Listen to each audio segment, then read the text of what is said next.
Hey everyone, and welcome to my weekly check-in vlog where I take you along for the weekend to see how I'm doing and what I'm reading. My name is Wiebke, and this year I'm trying to get myself out of survival mode. And you might be wondering why I'm not wearing running gear, unless you're new of course, and then hey, welcome. Saturday mornings I usually go running and I start the vlogs before I go running.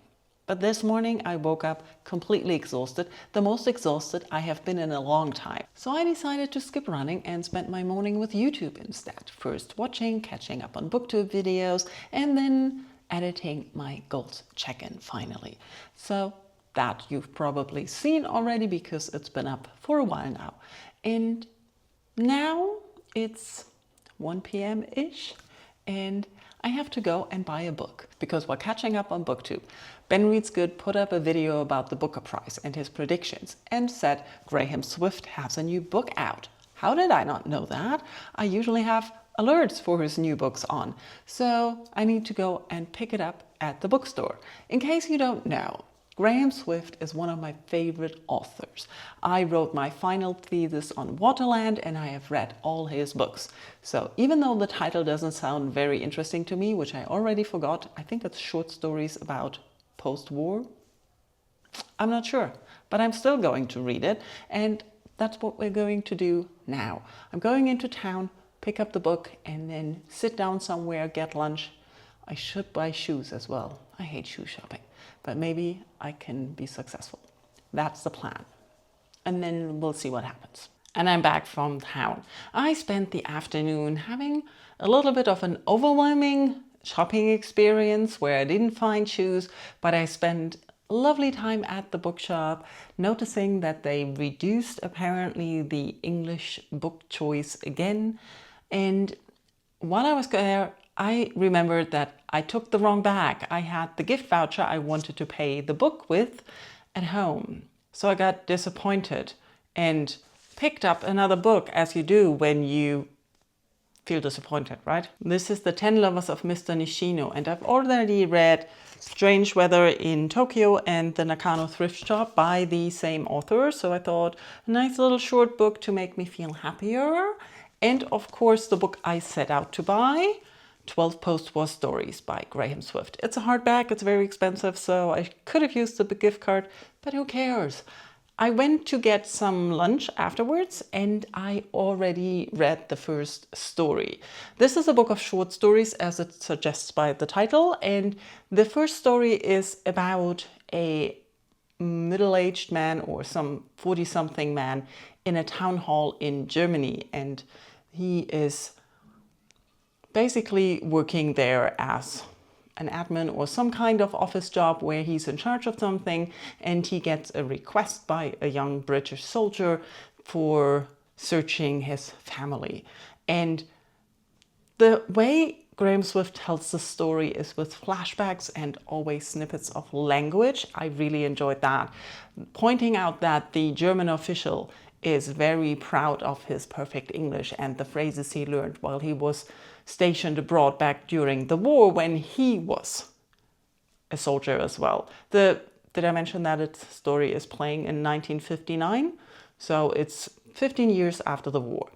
And the young soldier is of course looking for his German Jewish family and is in the wrong place. And we're getting things from the German official's point of view and always jumping back a little bit, going to the time of war, where he had been, what he has done, and also what he thinks the British soldier isn't asking and expecting and things, and always pointing out how his hands are clean, how they were clean, because he wasn't near anywhere of the other things that happened.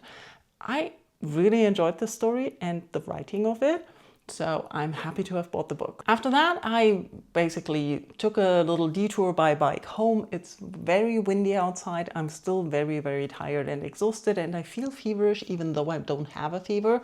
So I'm going to sit down, and I started rewatching Business Proposal. It was basically calling me to do it. It's not my fault. I've seen that show so many times. It couldn't have been my fault.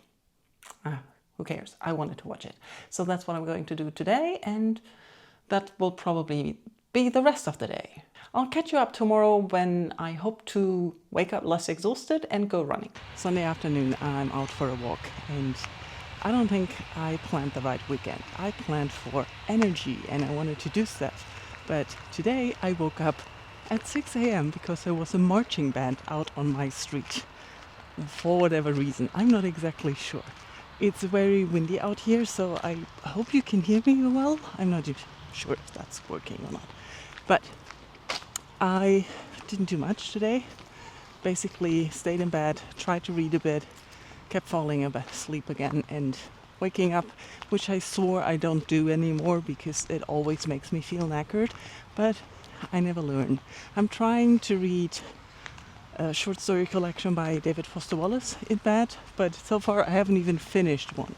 The first story is something about Jeopardy in the 80s, and I like the way it's written, very factual, and even though it's talking about all the relationships between different characters, it's very dry, like that.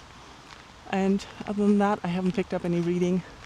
I've been walking around a little bit to see if my stiff and achy body feels a little bit better, and I noticed again I've been neglecting walking, so I need to do that a little bit more, and there are so many people here now that we're going to stop. Back home, and I read or tried to read another short story in the 12 post-war stories by Graham Swift. This one was about an 70-year-old doctor driving to the hospital in the middle of the recent pandemic, but he was remembering his 10th birthday and how he got scarlet fever. Mostly that. And when I said I tried to read it, I meant I've kept falling asleep. I'm completely tired. This day is basically not happening. I'm a little confused, but I keep thinking of when you don't choose to rest, your body chooses for you. So that's probably what happened this weekend. I'm going to end the vlog here because nothing much is going to happen anymore. I would like to know from you if you have an author that you would run out and buy their newest book by automatically as soon as you find out, and then jump right into read. Who's your auto-buy author, the author you cannot resist getting every new book from? Let me know in comments, and let me know how your weekend was. Did you have more energy than I did? Sometimes you just need to let go of things you planned because you don't have the energy, and that's good. Thank you for watching and sticking around.